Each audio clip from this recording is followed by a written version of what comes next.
Hello, friends. Today, I am celebrating my 10-year anniversary of my release from prison. So, because of that, I wanted to do something different than I've done before. So every year on this anniversary, I write out this post about just where I was when God saved me and all that has happened since. And this time I decided that I wanted to do a testimony video. So this is going to be basically my life story summed up. But if you have any questions, I am willing to answer. My life is an open book. I'm just going to try to keep this as compact as possible. And for those of you who know me, you're probably laughing right now because I can be long-winded. So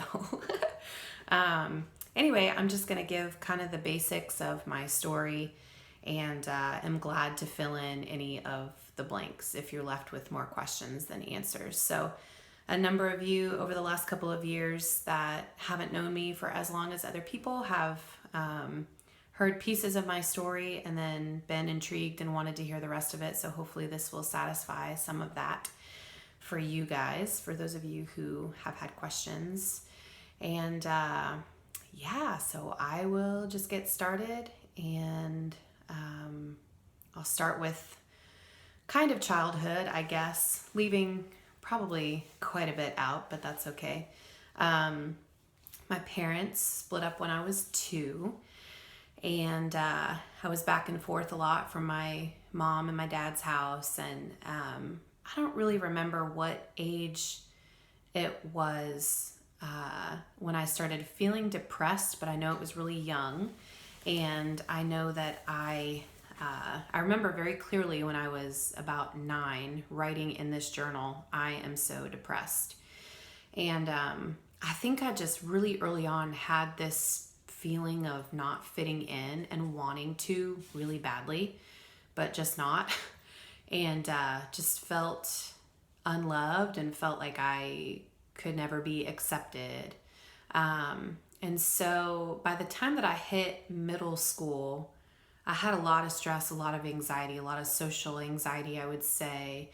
And I believe it was 7th grade, after about a year of trying to figure out some health issues, I was diagnosed with IBS, which is just irritable bowel syndrome. Sorry, TMI, which just meant that basically I just had so much stress and nervous anxiety that I would eat and get pretty sick afterwards and have to run to the bathroom. So in middle school, I had this special little pass that said that I could go to the bathroom whenever I needed to after lunch. And that in itself was embarrassing. So here I was trying to fit in, and instead I was, probably the weird girl who got to leave and go to the bathroom all the time. So not good for middle school. Kids are mean. I do want to say real quick before I forget that there is some sensitive, more mature information and things that I'm going to talk about in this video. So if you have kids, young kids, or kids that you don't want to hear some specific terms and things like that yet, then you might want to watch this later or put headphones in or something like that. So yes. So back to that. So had a lot of anxiety, and started skipping my class that I had after lunch. Skipping one class turned into skipping multiple classes, which then turned into skipping entire days. And I almost failed. This was by 8th grade now. I almost failed 8th grade. I had to go to summer school to make up for it. And I had been a good student up until that point. Kind of nerdy, I guess. Loved reading and really enjoyed school. And then just started hanging out with some bad people that summer when I went to summer school. And so it was the summer before 9th grade, and a lot of things went pretty awry that year. So somewhere in the middle of all of the feeling like I didn't fit in and wanting to, but really not being able to, never feeling accepted anywhere that I went from just anywhere. I just didn't feel accepted. I started cutting myself superficially, but was still just cutting and trying to escape and not think about how stuck in my head I was all the time about everything. And I also, while I was in summer school, started smoking weed and taking Xanax and just little things here and there. And then I got a job at the beginning of freshman year. Well, let me backtrack a little bit. That summer, I had a party at my house and was raped that night. And that was my first experience with sex, unfortunately. And I very consciously decided that I wanted to pursue relationships with girls instead of boys at that point because of how I had been hurt. So I mean, that was just life-changing at that time as well. And so ninth grade started, I got a job and was working with mostly older people who were just kind of partiers. I worked at a local restaurant, a family-owned restaurant. And there was a lot of partying that was going on. And I, being the people pleaser that I was asked, hey, have you ever done these drugs? And I said, oh yeah, of course. And in one night, I pretty much became an addict, I would say. So I was introduced to a number of drugs very quickly, very young at 14, and already had depression and different things like that going on. Was already dabbling in bulimia at this time as well. And then just had anxiety disorders, depression, was on psychiatric medication and was seeing a counselor. And I had already started to kind of come apart at the seams. And then addiction entered the story. And my goodness, it just went downhill very, very quickly. Also, in my ninth grade year, my cousin committed suicide. And you would think that would have been a wake-up call for me, but I had heard from a number of family members that I was going to end up just like him because of the path that I was on. So I kind of rebelled even harder, and again, just felt like I wasn't cared for, and who would care anyway if I died, really is how I felt.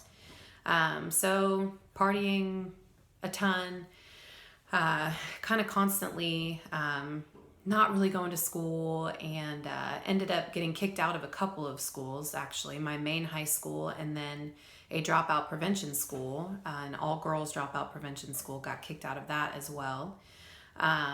And just everything was spiraling, really, it was just spiraling. So for the next, I would say, year and a half or so, maybe 2 years, I was in and out of rehabs. I was brought home by the cops often for being found out at parties, wasted, was very promiscuous, just partied constantly.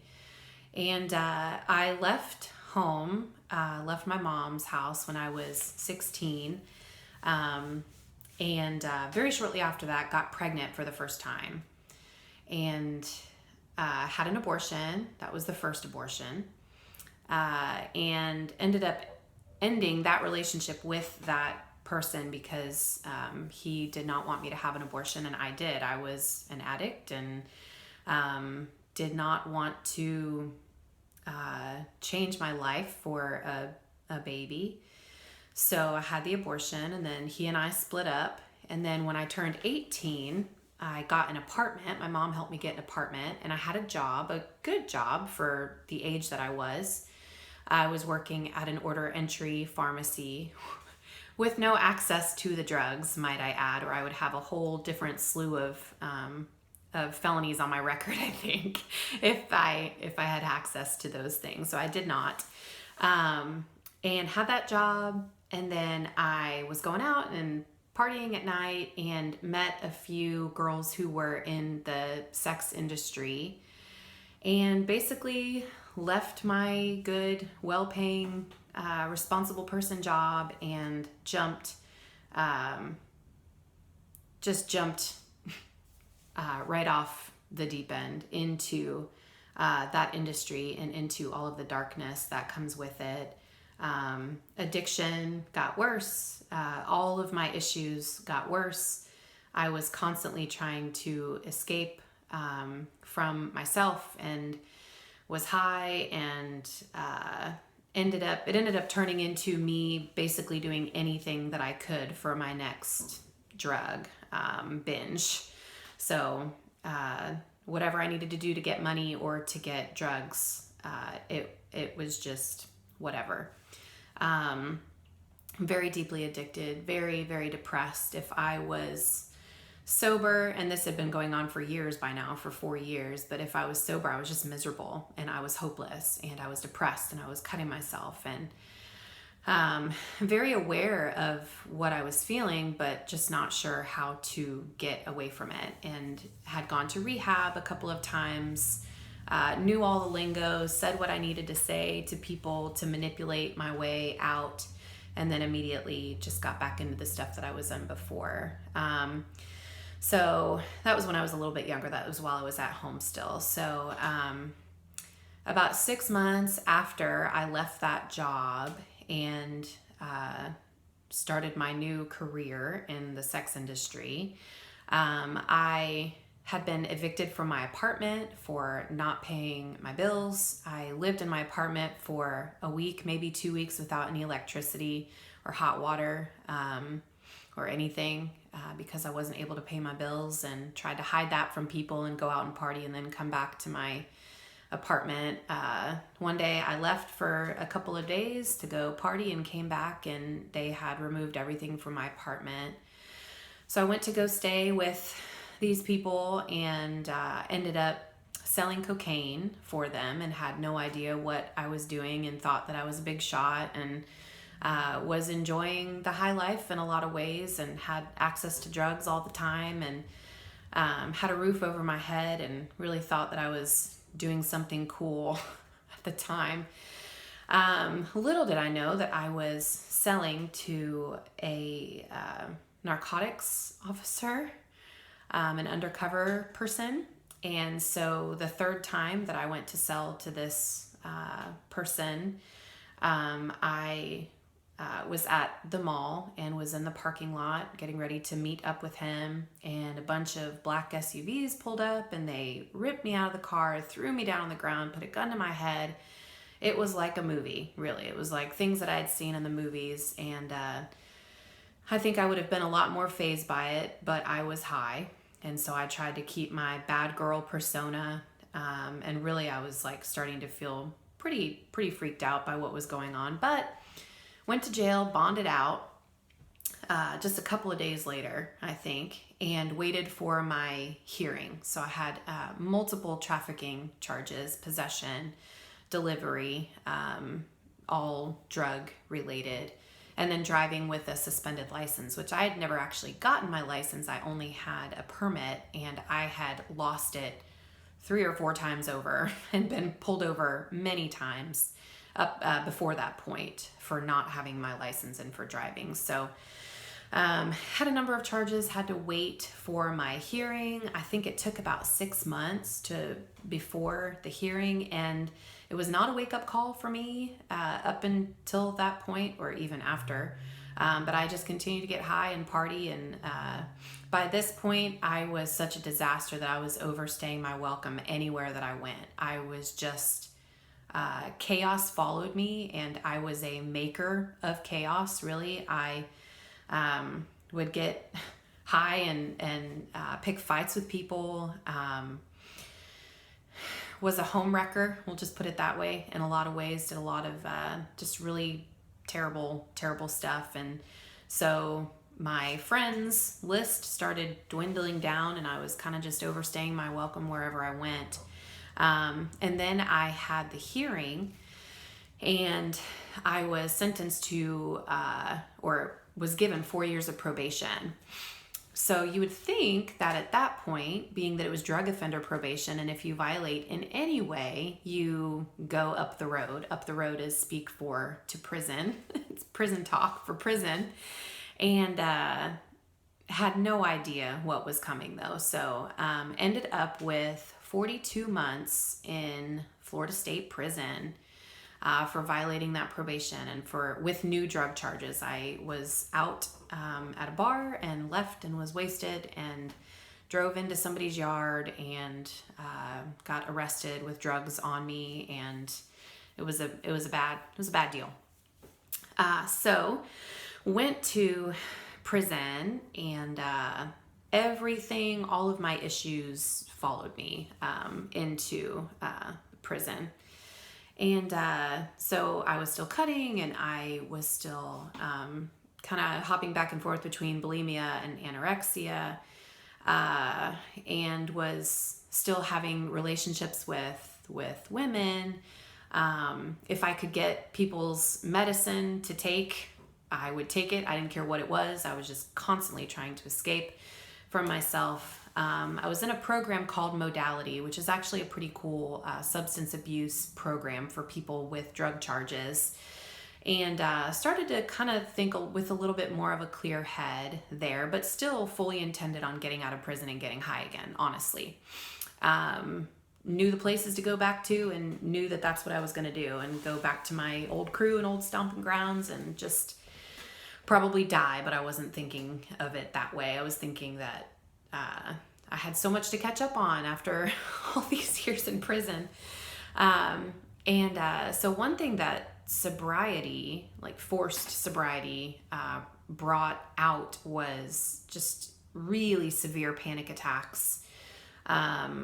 And I still struggle today with social anxiety and speaking in groups, and doing anything with multiple people watching me, except for behind a camera. That's a little bit different, although it's still hard, honestly. I feel like I'm talking to a million people right now, and it's just my camera in my bathroom. But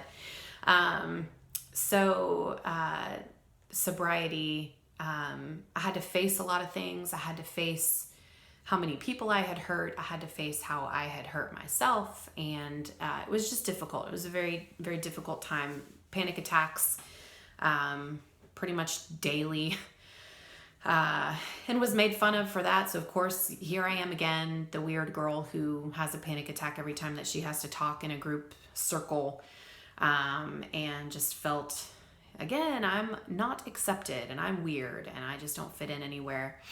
And I met a girl who was kind of raised in the church, and then got involved with a guy who was selling drugs, and she ended up in prison because of that, because of her involvement with him and the role that she played and all of that. But she had rededicated her life to the Lord while she was in county jail, and this girl just pursued me. She just, I was going to say put up with me, but that's not even a good term for it. She loved me through my crap in a way that nobody else had before.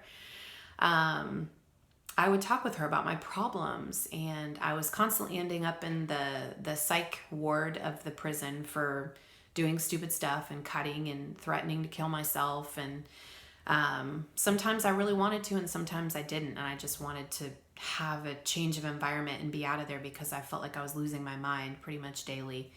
Had a lot of mental illness. So I would talk with her about these things, and she would pray with me and read the Bible with me, and man, did she annoy me. She just annoyed me. I thought she was this goody two-shoes Christian. What are you doing talking with me? And but something was happening through her love and her pursuit of me that I had never experienced before. I have turmeric all over my hands. I just noticed that. That's really cute. So there's that. Anyway, but you know what I did? I found any flaw in her that I possibly could, and I said, if you're a Christian, I'm a Christian because you are angry, or you are this, or you said something rude to this person, or anything that I could find to hold against her, I did. And I did that because I just didn't want to have anything to do with Christianity and wanted to separate myself from it as much as I could. I was not raised in a Christian home, to backtrack quite a bit. My dad and stepmom started attending church when I was, I guess, 13, maybe 12. I could have the number wrong there, but I was close to being a teenager. And I had to go to church with them when I was there on the weekends, but was just not a fan of it. And always felt very, very out of place. If I had ever felt out of place at any time in my life before, it was in church, in that stage of my life. It was like, here is this black sheep daughter coming to church, and I felt very, very, very out of place, more so than I ever had before. So, and a lot of that was just me in my own head. And so Christianity was never appealing to me. But this friend made it seem kind of appealing. At least after she left, it became appealing, because when she left, she got out of prison early with a special good behavior program, which was a really cool opportunity for her. I think she was supposed to have a number of years left, and she got out pretty early. So that was cool. But when she left, and I look back at that and I think of how God has sovereignly just been directing, all of these things. So she left, and I realized that there was something about her that nobody else that I knew had. And I wanted it. I just didn't think that it was Jesus at the time. And so she had given me a Bible. And first, this is a cool part of the story that I don't always get to tell people because of time constraints. And there's not really a time constraint with this, so I'm going to share it. I, in my addiction before prison, was in the rave scene pretty heavily, and used to go to this specific area of clubs in Tampa, in Florida, and was one of the radio stations would broadcast from these clubs that I used to go to. So I would listen on Saturday nights in my little Walkman in prison. I would listen to them broadcasting from these places and listen to the music and hear the DJs' names that I knew and just feel like I was high all over again, honestly, which was great to me at the time. And now I'm like, there's a problem in my head if I could listen to this stuff and have these kind of flashbacks, and really chased those sort of feelings. Because it made me feel like I wasn't in prison, you know? One weekend I was flipping through the channels and I heard this rock song, and I listened to it and, wasn't really sure what it was saying or talking about, but I liked the sound of it instrumentally. And when the song was over, a lady named Michelle came on. She said, "This is Michelle, and we just want you to know that Jesus loves you tonight. And if you need prayer," and she started rattling off some Christian lingo, and I was like, what is this? I was just tricked into hearing these people talk about Jesus by this rock song, which was actually Skillet, ended up being Skillet. And for a long time, they were one of my favorite bands after I became a believer. I don't listen to Christian rock anymore, but all of those things, all of those bands have a really special place in my heart because I feel like they were instrumental.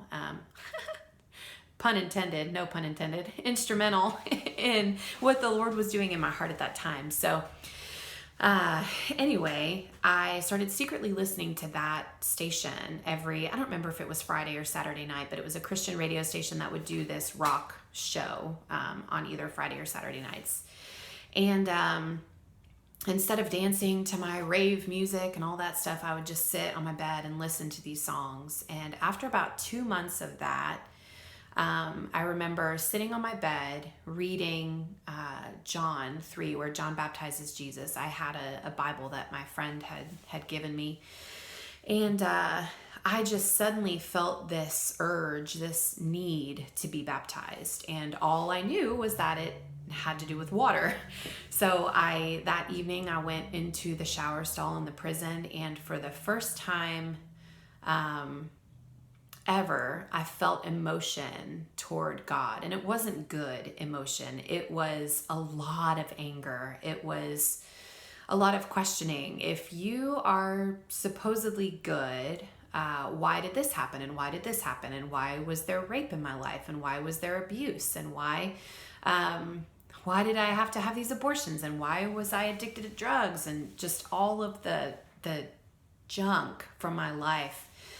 I felt myself kind of throwing that at the Lord. And in the middle of all of that, I felt like his response to me was, it's okay, you're mine now. And the peace that flooded my heart and my mind, in that moment, I just was weeping. And I knew without a doubt, without a shadow of a doubt in my mind, that God had done something in me in that moment. And I just wanted to tell people about it. There were a lot of things that changed pretty instantly for me. And then other things, just a couple of months after this salvation, I was throwing up my food again for about a week, and I burst a blood vessel in my eye. And they said they were concerned about me, and they said that they were going to have to send me out to neurologist, I think, or something, to try to find out what was happening. So I ended up confessing that I had burst that blood vessel in my eye while throwing up my food. And then after that, I had not and have not since battled bulimia again. I have not cut myself again. I have not been a drug addict again or an alcoholic again since then. And so there were a lot of things that the Lord just did very immediately. And I knew, and I started telling people, Jesus saved me, and just started going off the rails in a really good way for the first time ever, and telling people about this man, Jesus, and how he saved me from all of these things, and just felt very excited for what the Lord had done, because it was like night and day so quickly. And there were a lot of things, and still are things, that I have been walking through since then. I mentioned the anxiety. That's still a very real part of my life. Now, I don't run to a bottle of Jack anymore to make it go away, or to a bottle of Xanax anymore to make it go away, but it still is a very real thing for me. And so there have been things that I was so wounded by in those years of lifestyle, that I still am working through today. But the Lord has been very gracious to just continue to work and continue to move in me.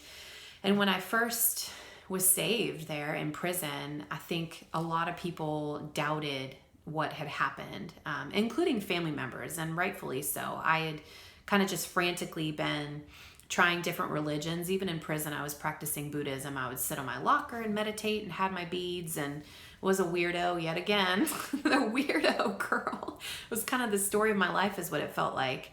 And so I had just been looking for peace kind of frantically. And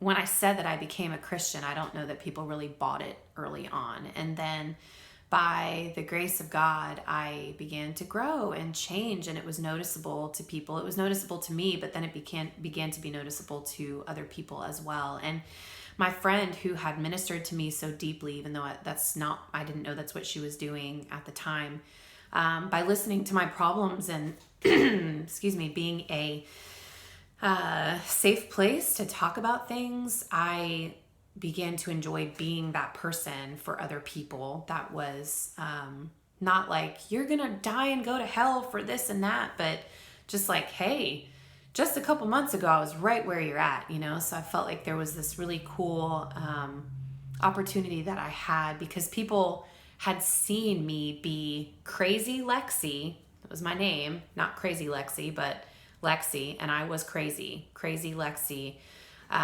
to this changed person. And so that was exciting to be able to have people around me that could witness that change. And a lot of them I'm still friends with today. And I'm sure that over the years, they've just seen what God has done.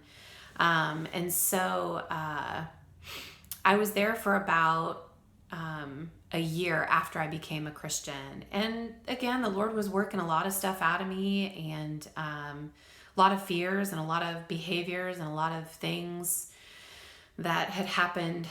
He was working some of that stuff out. And I just noticed this is 30 minutes long. So I am going to stop this here and start up another video, or it's going to take forever to upload. So I'll be back in just a minute.